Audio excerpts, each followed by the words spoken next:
when we spoke back in April, you talked about the fitness level of players and how you're really going to be able to see these guys, because even though you won't be seeing them on a daily basis, you'll be able to see, how pro these guys are for being able to maintain this with all this uncertainty. So now that you've had a few days and you obviously had some testing over the weekend, what was your impressions like of the players overall?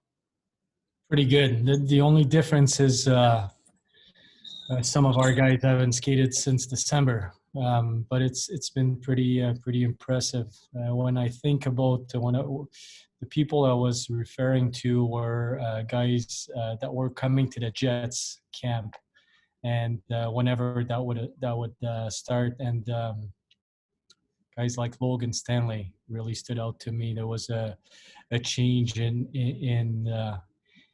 his conditioning, and we could see it with the results. Nelson Nogia was in amazing shape. He still is, always been, but you could see that he took advantage of that time. So most of our guys, I would say, that they took advantage of the situation. For us, it's a little bit harder. I still didn't get the results. That takes a few days to gather the data and to compare from the previous years if we have any data on the players from the past.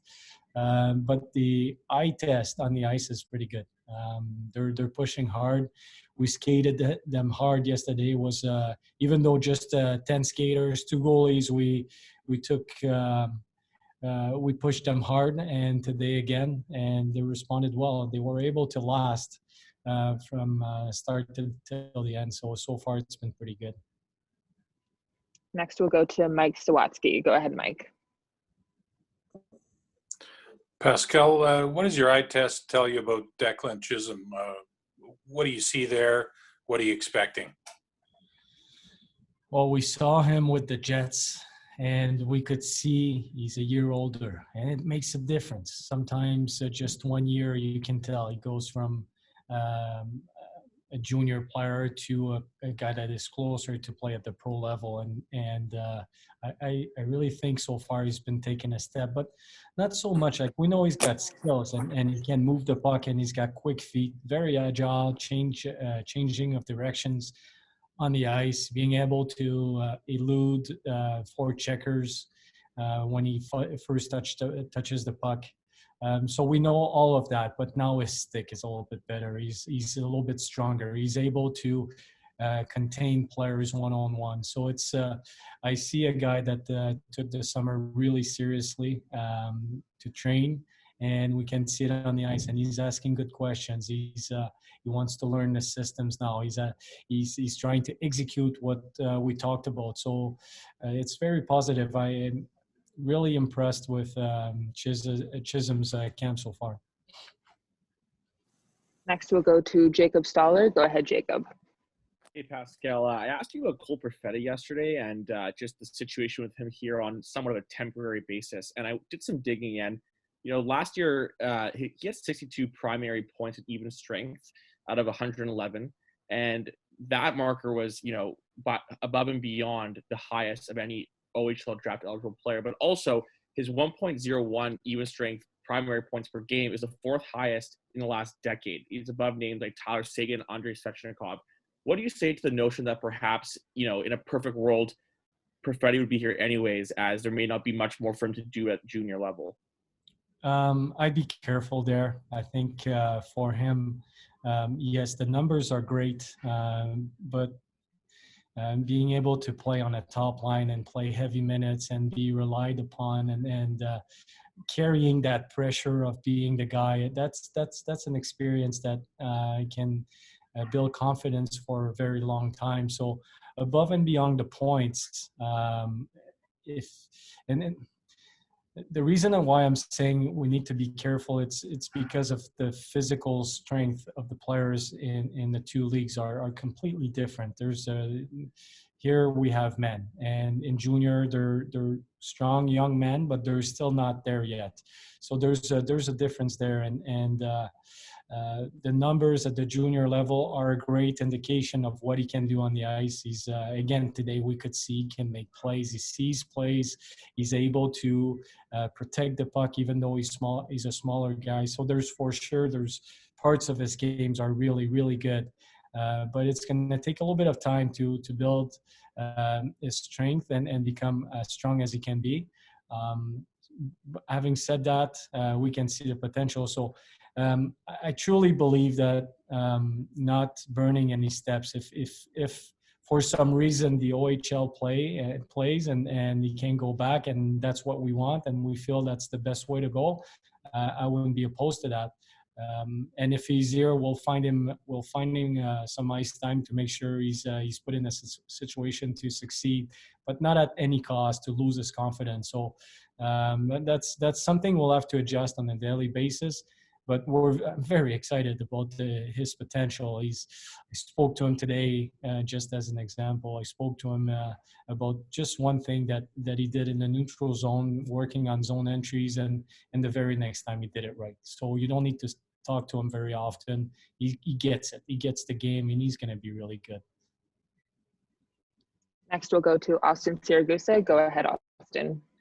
Thanks, Jen. Hey, Coach. Christian Reichel, I mean, he had an incredible second half of the season last year. Also signed a contract with Winnipeg Jets this offseason, and then got a chance to participate in Jets camp and, had a pretty solid camp up there with the Jets. So in these early stages of Moose camp, what have you seen from Christian's development, and I guess what's impressed you so far from his play? Well, Reichs doesn't surprise me anymore.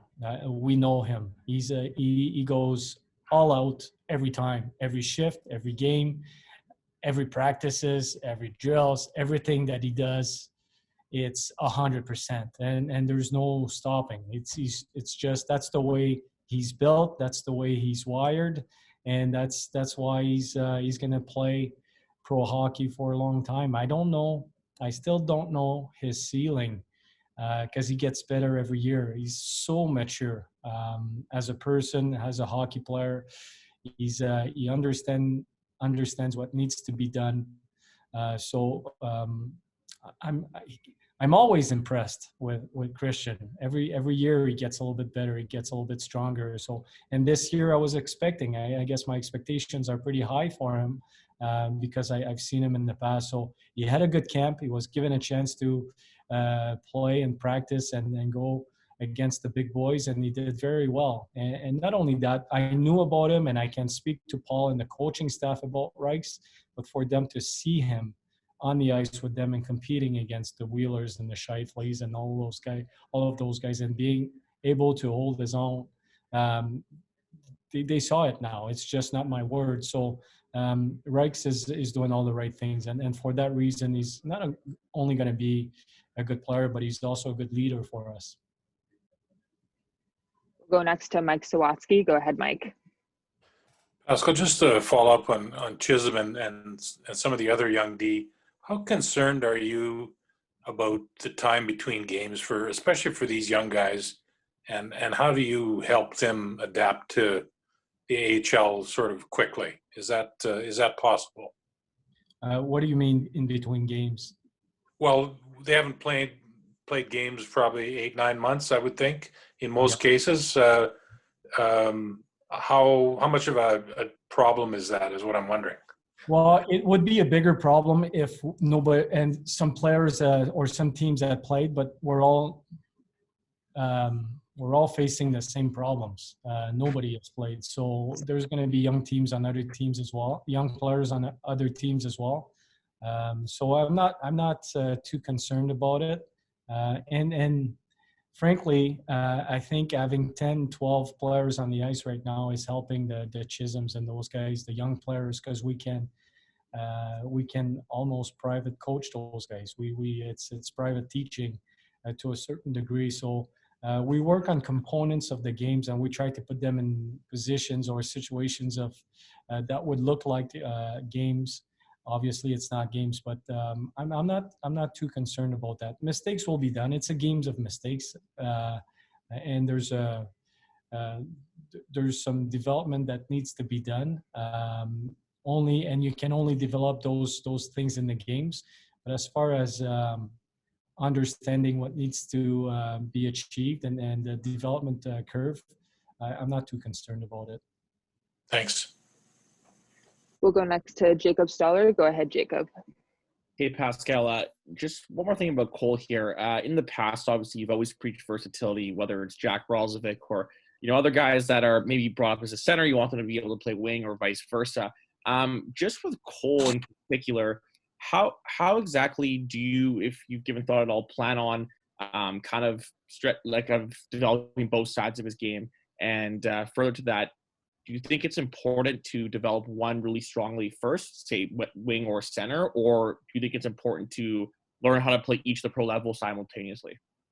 So we'll adjust. The real answer is what I'd like to do in perfect scenario would be for me. We're gonna introduce the centerman position first and live with the consequences. But we'll adjust. We'll see how it's gonna go. When we have more players here at camp, we'll see what it's going to look like. So we'll adapt and we'll make sure we put him in the right position. But if we can, I think I'm going to try to start him as a centerman, so he learns that role and what is expected from the Jets and the Moose, and give him real good teaching. Well, we're going to do a lot of video with him as far as what it takes to be a centerman for this organization and the routes and understanding our systems, and then play him on the wing if we need to. But that's, in Jack's case, was almost a full year as a center, then a full year pretty much as a winger. It takes some time. So we're going to be patient and we'll see, but we will adapt depending on how he responds. We'll finish it off with Dave Manouk. Go ahead, Dave. Thanks, Jen. As coach, one thing I was thinking about is sometimes players get opportunity with injury, but now because of the taxi squad, players are going to have, young players specifically, are going to have probably more opportunity to play games. Thinking of like Luke Green, Johnny Kovacevic, Leon Galanke. So what kind of opportunity are those guys going to have, and how good will it be for their development if they get now with this opportunity early in the season to get games under their belt? Well, I think it's great. If they compete, and then we're gonna have. So it's a different year. We don't know we still don't know how many games we're gonna play. We still don't know if there's gonna be any playoffs. So the mindset is completely different. But we're gonna create job descriptions that are probably a little bit more in depth with those guys, and we're gonna create some kind of goals that we have in place for those players that they can achieve, so we can measure the development. And for young players, having a chance to play, that's what they want. They want a chance to play, so they're going to be put in a position to succeed. And if they don't, then we'll adjust the course of development or the expectations. But it's obviously this is a special year, and some guys will take advantage of it, some won't. But we're gonna give everybody a fair chance to show what they can do.